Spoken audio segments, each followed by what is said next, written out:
Hello and welcome to the Listening Post's unboxing channel on YouTube. Today I'm unboxing Yamaha's A-S2200.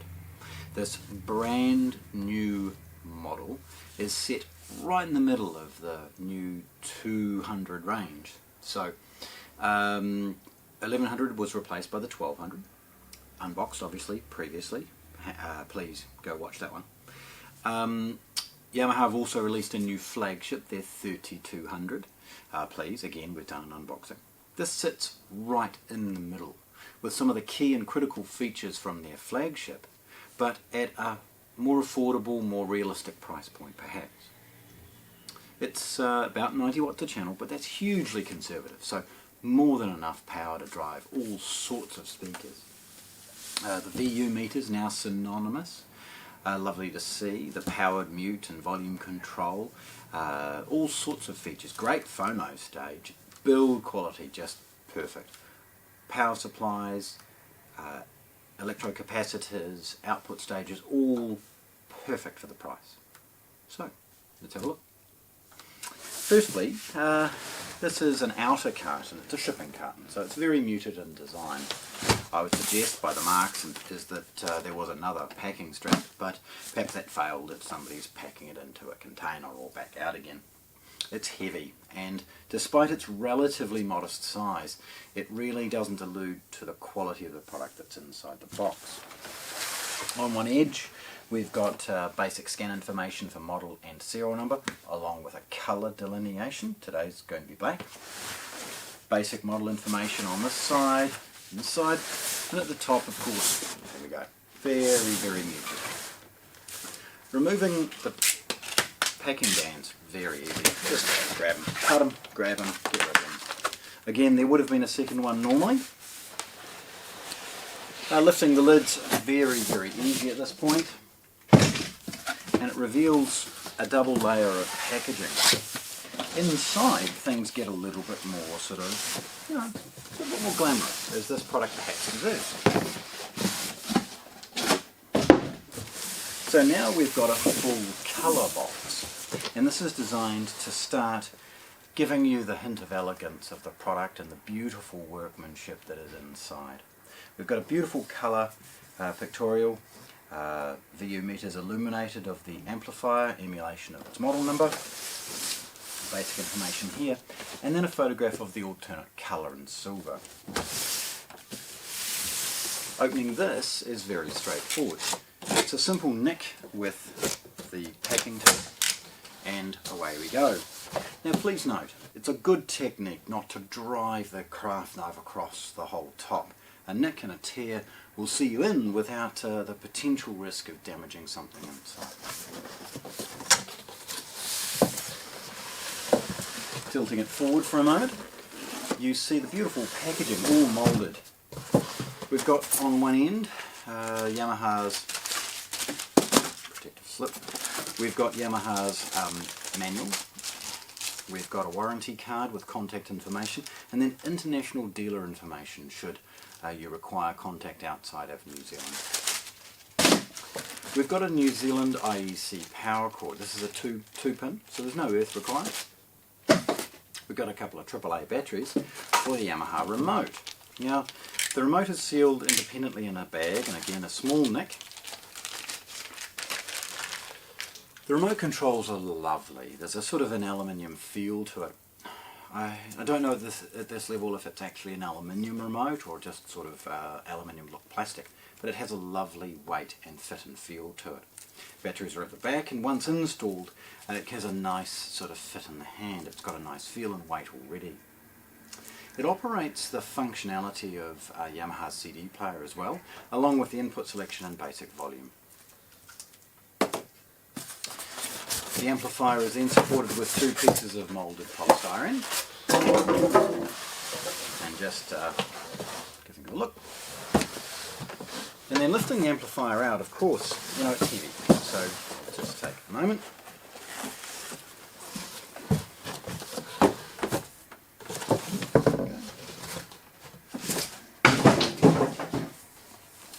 Now, like you've seen in previous versions of this amplifier, or the better ones, we've got all of this sort of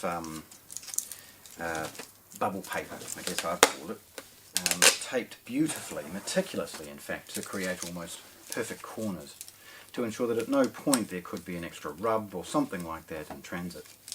I mean, clearly Yamaha have thought about this product and ensured that it will come to you in perfect condition. You can see the beautiful creases that they've made on just this element of it alone. Highlights the care that they have with the product.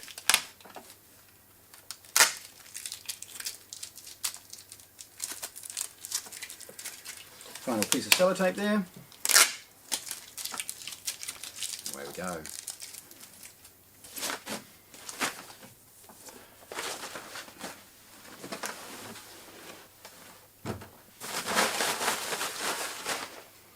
Right, so let's have a look at this amplifier for the first time. Firstly, you'll see at the front, and it's very heavy, it's awkward to pick up, that there's an additional couple of pieces of sellotape. Now they're to ensure that the rocker switches for the power and mute don't move around or can potentially get damaged and frayed.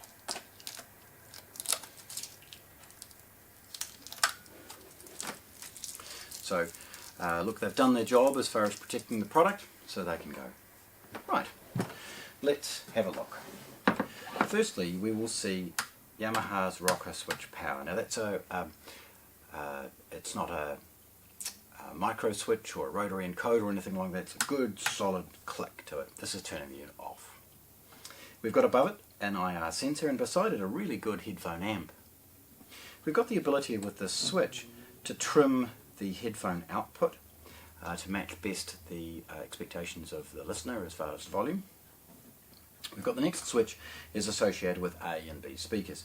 So we've got off, A, B, and then A plus B. And of course in this mode with A and B you have the potential ability to bi-wire your speakers using the large binding posts at the rear. The next switch is associated specifically with the VU meter in the middle. And this is attenuating whether or not you would like them off, so the lights turn off, or you'd like it on peak, VU, or dimmer. Now, the next three are the controls for bass, treble, and balance. It's worth noting with all of these AS1200, 2200, and 3200, in the neutral position or straight up and down, there is a relay click that isolates those from the circuit and immediately sort of goes into that pure direct sort of mode, I guess. If you adjust it, there is a simple click internally as that circuit is engaged and you get the desired attenuation. You've got balance and of course the basic left and right. Lovely to see such a classic design, and at a glance you know where the position of those dials are. Here we have a large and really good quality switch to it, rotary encoder switch to select between the inputs. There is a dedicated main direct, which is unusual for any amplifier at this price. The ability to add this as a stereo power amplifier to a home theatre, but still have it sitting as a prestigious stereo amplifier is ideal. You've got line 2, line 1, balanced input CD tuner, and then a dedicated phono preamp, which is moving magnet, moving coil. Then we've got the phono. Now of course, sorry, it's moving magnet and moving coil, because of course it's selectable between moving magnet and moving coil with this rocker switch. Then here we've got its mute. Now notice it pops up. The volume control is motor driven, and what's quite beautiful about this is when you activate the mute, it lowers the volume control by engaging the motor. So it drops, I don't know, 369 dB, something like that, and it looks beautiful as it does it. It sort of zip down and zip back up again when you turn it off, and that's wonderful. Tilting it forward, you get an impression of its depth, and one of the reasons why it's so heavy, this massive toroidal power supply. This is delivering far more current than its junior model, and it's reinforced with massive electrocapacitors delivering all of the power you could ever need. Its design is emulated with a left and right channel and beautiful heat sinks, and with that good ventilation. The build is beautiful, and please hang around for some photographs or try and take some close-ups so that we sort of get inside a little bit. Spinning it around, we'll see the beautiful gloss panel sides. It's lovely to see just the care that they have. There's no imperfections in this beautiful paint finish. Turning it around and having a look at the rear, this is kind of where things really do happen. So we've got massive oversized binding posts that are very easy to get the most out of, whether you be using bananas or spades, even loose bare wire. Again, A and B speakers, as I've described with the switch at the front. There's a single balanced input, a single input marked tuner, and below it the single phono input. All of these RCAs are tapered or milled in a certain way so that as you push the RCA connector into it, you end up with a tighter grip. A wonderful little feature, to be honest.